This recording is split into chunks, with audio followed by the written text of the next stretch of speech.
Hai guys, Assalamualaikum warahmatullahi wabarakatuh. Sebagaimana yang kita tahu bahwa Islam adalah agama yang terbuka dan universal, yang inti dari ajarannya selain memerintahkan menegakkan keadilan dan menghapuskan kezaliman, juga mengajarkan perdamaian yang menghimbau kepada umat manusia agar hidup dalam suasana persaudaraan dan toleransi tanpa memandang perbedaan ras, suku, bangsa, dan agama, karena manusia pada umumnya berasal dari asal yang sama. Pada video kali ini adalah materi yang cukup menarik untuk kita bahas, yaitu tentang Islam dan gagasan universal, yang mana kami dari kelompok terakhir, saya Muhammad Zulfa Saputra dan rekan saya Lavenia Regita Desyanti akan menjelaskan secara rinci apa saja gagasan-gagasan universal yang ada, yang akan kita pelajari bersama. Bagaimana? Langsung saja, 1, 2, 3. Baik, saya akan menjelaskan materi yang pertama, yaitu Islam dan globalisasi. Islam adalah agama yang diajarkan oleh Nabi Muhammad SAW yang berpedoman kepada Al-Quran. Islam dikenal dengan agama yang penuh kedamaian, di mana semua aktivitas atau perilaku manusia sudah ada secara detail dan sampai ke akar-akarnya di dalam Al-Quran. Islam juga agama yang mengantarkan kita ke dalam keselamatan, baik di dunia maupun di akhirat. Karena Islam adalah agama yang menutup agama-agama sebelumnya, dan Al-Quran adalah kitab penyempurna kitab-kitab sebelumnya. Kemudian globalisasi. Menurut Kamus Besar Bahasa Indonesia, globalisasi berarti proses masuknya ke ruang lingkup dunia atau mendunia. Kata globalisasi berasal dari kata global yang membawa makna universal. Menurut Abuddin Nata, globalisasi merujuk kepada suatu keadaan di mana antara satu negara dengan negara lainnya sudah menyatu. Batas-batas teritorial, kultural, dan sebagainya sudah bukan merupakan hambatan lagi untuk melakukan penyatuan tersebut. Suatu entitas, betapapun kecilnya, disampaikan oleh siapapun dengan cepat menyebar ke seluruh pelosok dunia. Secara prinsip, Islam sangatlah relevan sebagai ajaran global. Persoalannya kemudian bagaimana memosisikan Islam dalam percaturan globalisasi. Dalam hal ini dapat digarisbawahi bahwa Islam sebagai ajaran global yang memiliki ajaran universal merupakan bagian yang tidak bisa dipisahkan dari globalisasi. Menyikapi problema globalisasi, maka prinsip-prinsip ajaran Islam yang universal bisa dijadikan dasar berpijak bagi umat Islam. Disinilah pemahaman yang tepat terhadap nas menjadi syarat yang harus dipenuhi. Contohnya, dalam menyikapi globalisasi ekonomi yang merupakan bagian dari realitas saat ini, Islam sebagai sebuah ajaran moralitas memberikan batasan-batasan agar tidak terjadi eksploitasi antara manusia yang satu dengan yang lain. Kemudian pada aspek teknologi, Islam menghendaki teknologi yang tepat guna dalam arti tidak hanya memberikan kemudahan dan kenyamanan, tetapi juga tetap menempatkan manusia sebagai subjek penentu. Teknologi juga tidak boleh mengeksploitasi alam secara membabi buta sehingga merusak ekologi yang ada. Globalisasi yang berangkat dari penggunaan teknologi yang merusak ekologi inilah yang dilarang di dalam Islam. Selanjutnya yang kedua adalah modernisasi dan puritanisme Islam. Modernisasi merupakan bentuk perubahan sosial. Perubahan-perubahan dalam masyarakat dapat mengenai nilai-nilai sosial, norma-norma sosial, pola-pola perilaku organisasi, susunan lembaga kemasyarakatan, lapisan-lapisan dalam masyarakat, kekuasaan, dan wewenang interaksi sosial. Perubahan dan pembaharuan akibat dari modernisasi mencakup banyak hal. Jika individu dan masyarakat terbuka terhadap perubahan dan pembaharuan, maka proses modernisasi akan berjalan dengan cepat. Proses kehidupan masyarakat modern sangat luas yang kadang-kadang tidak dapat ditetapkan batas-batasnya secara mutlak. Namun, dalam kehidupan masyarakat barat, kemodernan itu mencakup pikiran, aliran, gerakan, dan usaha untuk merubah paham-paham, adat istiadat, institusi-institusi lama dengan susunan yang baru. Susunan yang baru ditimbulkan oleh kemajuan ilmu pengetahuan dan teknologi modern. Dalam pandangan Islam, kehidupan masyarakat modern harus disesuaikan dengan Al-Quran dan hadis yang mengatur seluruh aspek kehidupan manusia yang meliputi kepercayaan, peribadatan, dan pergaulan antar manusia. Setelah kondisi menjadi maju dan mapan dalam struktur sosioekonominya, kebanyakan berbasis industrial, maka mereka akan membangun paradigma praktis dan disitulah terjadi proses transisi atau pergeseran nilai-nilai di masyarakat. Beberapa teori menekankan sifat endogen dari proses perubahan ini, sementara faktor-faktor eksogen juga menekankan untuk terjadi proses pergeseran yang sama. Atau mulailah terjadi keraguan-keraguan atau kebimbangan dalam meyakini sesuatu. Sebagaimana yang difirmankan Allah Subhanahu wa taala dalam Al-Qur'an surah Al-Hajj ayat 11 yang artinya, dan di antara manusia ada yang menyembah Allah Subhanahu wa taala hanya di tepi. Maka jika dia memperoleh kebajikan, dia merasa puas, dan jika ditimpa suatu cobaan, dia berbalik ke belakang. Dia rugi di dunia dan akhirat. Itulah kerugian yang nyata. Materi yang ketiga adalah fundamentalisme dan radikalisme Islam. Fundamentalisme Islam atau disebut juga al-usuliyah al-islamiyah yang mengandung pengertian kembali kepada fundament-fundament keimanan, penegakan kekuasaan politik ummah, dan pengukuhan dasar-dasar otoritas yang absah. Fundamentalisme mengajak untuk mengembalikan dan mempertahankan ajaran-ajaran Islam pada era globalisasi sekarang ini. Banyaknya aliran-aliran yang muncul dalam Islam dan di dalamnya tentu terdapat pemikiran-pemikiran atau pemahaman yang berbeda. Hal ini dapat menyebabkan adanya beda pemahaman atau pemikiran yang akhirnya menimbulkan perselisihan antara umat Islam dan saling menjatuhkan satu sama lain. Bahkan perbuatan yang melenceng dari ajaran Islam. Para kelompok fundamentalis lebih menekankan kepada ketaatan dan kesediaan untuk mengikuti perintah Allah dan bukan perbincangan intelektual. Karena bagi mereka yang lebih penting adalah iman, bukan diskusi. Menurut mereka, iman yang akan membuat orang mengerti, bukan mengerti yang membuat orang menjadi beriman.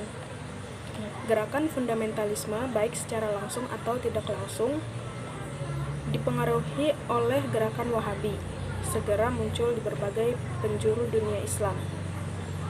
Fundamentalisme Islam ala Wahabi kemudian justru muncul di wilayah periferal dalam peta dunia Islam.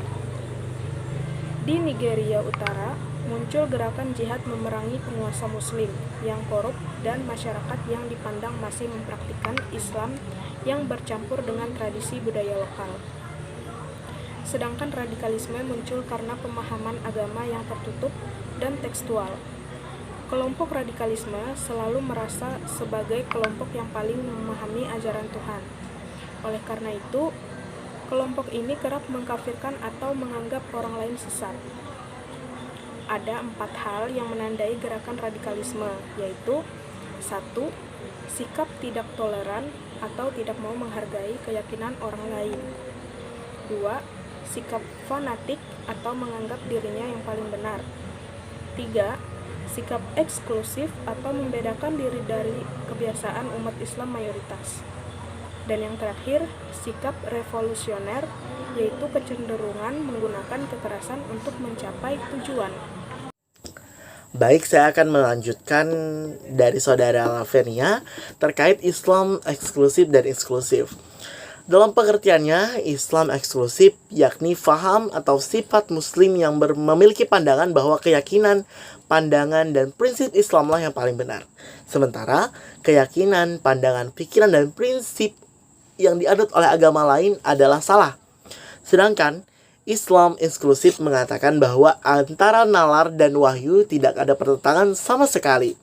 Nalar dan wahyu bersifat saling melengkapi dan keduanya dibutuhkan untuk bisa memahami pesan Tuhan yang tersirat dalam alam semesta dan tersurat dalam kitab suci.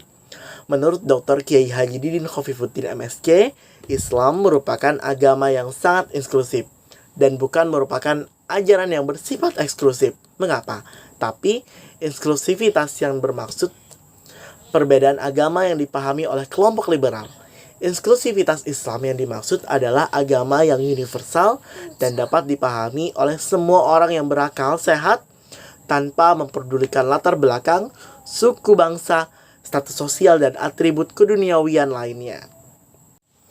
Sedangkan untuk ciri-ciri dari Islam eksklusif dan inklusif telah dicontohkan dalam buku Muslim Christian Relation in the New Order Indonesia, The Exclusivities and Inclusivities Muslim. Sebagai contoh, ia menyebut organisasi eksklusif di Indonesia adalah Dewan Dakwah Islamiyah di Indonesia atau DDII, Komite Indonesia untuk Solidaritas Dunia Islam. Orang-orang yang membela Islam dicap eksklusif. Di antara ciri-ciri kaum eksklusif menurut Fatimah, penulis buku tersebut adalah mereka yang menerapkan model penafsiran literal terhadap Al-Quran, Sunnah, dan masa lalu karena menggunakan pendekatan literal. Maka ijtihad bukanlah hal yang sentral kerangka berpikir mereka. Yang kedua, mereka berpendapat bahwa keselamatan yang bisa dicapai melalui agama Islam bagi mereka. Islam adalah agama final yang datang untuk mengkoreksi agama-agama lain. Karena itu mereka menggugat otentitas kitab suci agama Islam. Sedangkan untuk ciri dari Islam inklusif, yaitu orang-orang yang memiliki paham Islam inklusif, mereka memahami agama Islam sebagai agama yang berkembang. Jadi mereka menerapkan metode konseptual dan dalam memahami Al-Quran dan Sunnah, yang memerlukan teks-teks asas dalam Islam, dan ijtihad berperan sentral dalam pemikiran mereka. Dan juga kaum eksklusif memandang Islam adalah agama terbaik bagi mereka. Tetapi mereka tetap berpendapat bahwa keselamatan di luar agama Islam adalah hal yang mungkin. Selanjutnya, Islamisasi sains atau Islamisasi pengetahuan. Berarti mengislamkan atau melakukan penyucian terhadap sains, produk barat yang selama ini dikembangkan dan dijadikan acuan dalam wacana pengembangan sistem pendidikan Islam agar diperoleh sains yang bercorak khas Islami. Menurut Faisal, sains yang Islami harus meliputi iman, kebaikan, dan keadilan manusia, baik sebagai individu dan sosial. Artinya, sains yang berdasarkan keimanan dengan tujuan kemaslahatan manusia. Islamisasi ilmu pengetahuan mempunyai tujuan mewujudkan kemajuan peradaban yang Islami, dan masing-masing juga tidak menghendaki terpuruknya kondisi umat Islam di tengah-tengah akselerasi perkembangan kemajuan iptek. Dengan usaha gerakan Islamisasi ilmu pengetahuan ini diharapkan problematika dikotomi keilmuan antara ilmu agama dan ilmu modern dapat dipadukan dan dapat diberikan secara integral dalam proses pendidikan. Dalam Islamisasi sains atau Islamisasi ilmu pengetahuan ada 5 konsep. Yang pertama, Islamisasi sains dengan pendekatan instrumentalistik, yaitu pandangan yang menganggap ilmu adalah atau sains hanya sebagai alat atau instrumen. Artinya, sains terutama teknologi sekedar alat untuk mencapai tujuan, tidak memperdulikan sifat dari sains itu sendiri selama ia bermanfaat bagi pemakainya. Yang kedua adalah konsep justifikasi, yaitu penemuan ilmiah modern, terutama di bidang ilmu alam diberikan pembenaran atau justifikasi melalui ayat Al-Quran maupun Al-Hadis. Metodologinya adalah dengan cara mengukur kebenaran Al-Quran dengan fakta-fakta objektif dalam sains modern. Yang ketiga adalah Islamisasi sains menggunakan pendekatan sakralisasi. Ide ini dikembangkan pertama kali oleh Said Hussein Nasr. Baginya, sains modern yang sekarang ini bersifat sekuler dan jauh dari nilai-nilai spiritualitas sehingga perlu dilakukan sakralisasi. Yang keempat adalah Islamisasi sains melalui proses integrasi, yaitu mengintegrasikan sains barat dengan ilmu-ilmu Islam. Ide ini dikemukakan oleh Ismail Al-Faruqi. Menurutnya, akar dari kemunduran umat Islam di berbagai dimensi karena dualisme sistem pendidikan. Di satu sisi, sistem pendidikan Islam mengalami penyempitan makna dalam berbagai dimensi. Sedangkan di sisi yang lain, pendidikan sekuler sangat mewarnai pemikiran kaum muslimin. Dan yang kelima adalah Islamisasi yang berlandaskan paradigma Islam. Ide ini yang disampaikan pertama kali secara sistematis oleh Syekh Muhammad Taqi Al-Attas. Menurut Al-Attas, tantangan terbesar yang dihadapi kaum muslim adalah ilmu pengetahuan modern yang tidak netral telah merasuk ke dalam praduga-praduga agama, budaya, dan filosofis yang berasal dari refleksi kesadaran dan pengalaman manusia barat. Oleh karena itu, Islamisasi sains dimulai dengan membongkar sumber kerusakan ilmu-ilmu modern yang harus diperiksa ulang dengan teliti. Selanjutnya adalah pluralisme agama. Pluralisme adalah kondisi masyarakat yang majemuk.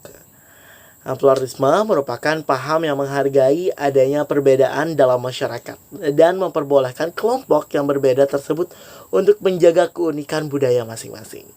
Pluralisme agama sendiri dimaknai secara berbeda-beda di kalangan cendekiawan muslim Indonesia, baik secara sosiologis, teologis, maupun etis. Secara sosiologis, pluralisme agama adalah suatu kenyataan bahwa kita adalah berbeda-beda, beragam, dan plural dalam hal beragam. Dari berbagai pandangan tentang pluralisme yang telah ada di makalah kami, ada 3 model pluralisme. Yang pertama adalah pandangan pluralisme yang masih menyisakan adanya absolutisme agama. Pandangan ini dikemukakan oleh Rasyid dan Nasir. Yang kedua adalah pandangan pluralisme liberal. Ini dikemukakan oleh John Effendi, Nurkhalis Majid, dan Abdurrahman Wahid. Yang ketiga, pandangan pluralisme yang menepati posisi antara absolutisme agama dan pluralisme liberal. Pandangan ini masih memegang adanya hal-hal yang bersifat absolut yang tidak dapat dipertemukan atau disamakan. Tetapi juga mengakui bahwa pluralisme itu tidak hanya sekedar ada, namun juga harus diwujudkan dalam keterlibatan aktif dalam memahami perbedaan dan persamaan.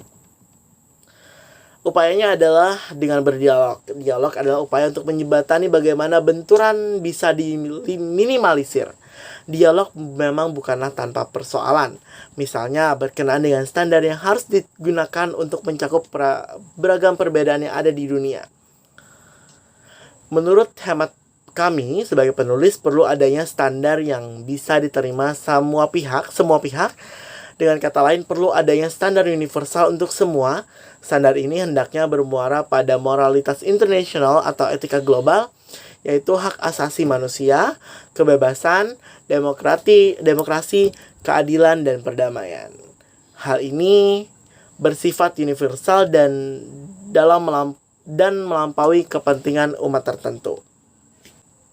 Yang kedua adalah menyadari adanya perbedaan. Perbedaan adalah sesuatu yang wajar dan memang merupakan suatu realitas yang tidak dapat dihindari. Artinya, tidak ada yang hendak menghakimi antara suatu kebenaran atau tidak ada truth claim dari salah satu pihak. Masing-masing pihak diperlakukan secara sama dan setara dalam memperbincangkan tentang kebenaran agamanya. Yang ketiga adalah sikap kritis, yakni kritis terhadap sikap eksklusif dan segala kecenderungan untuk meremehkan dan mendiskreditkan orang lain. Dengan kata lain, dialog ibarat pedang bermata dua. Sisi pertama mengarahkan pada diri sendiri atau otokritik, dan sisi kedua mengarahkan pada suatu percakapan kritis yang sifat eksternal, yaitu untuk saling memberi pertimbangan serta memberikan pendapat kepada orang lain berdasarkan keyakinan sendiri. Agama bisa berfungsi sebagai kritik, artinya kritik pada pemahaman dan perilaku umat beragama sendiri. Yang keempat adalah persamaan. Suatu dialog tidak dapat berlangsung dengan sukses apabila satu pihak menjadi tuan rumah sedangkan lain menjadi tamu yang diundang. Tiap-tiap pihak hendaknya merasa menjadi tuan rumah. Tiap-tiap pihak hendaknya bebas berbicara dari hatinya, sekaligus membebaskan diri dari beban, misalkan kewajiban terhadap pihak lainnya. maupun kesediaannya pada organisasinya dan pemerintahan. Suatu dialog hendaknya tidak ada tangan di atas tangan dan tangan di bawah tangan. Semuanya harus sama rata. Yang ketiga adalah kemauan untuk memahami kepercayaan, ritus, dan simbol agama dalam rangka untuk memahami orang lain secara benar. Masing-masing pihak harus mau berusaha melakukan itu agar pemahaman terhadap orang lain tidak hanya di permukaan saja, tetapi bisa sampai pada bagian yang paling dalam atau dari batinnya sendiri. Dari situlah bisa ditemukan dasar yang sama sehingga dapat menjadi landasan untuk hidup bersama di dunia ini secara damai.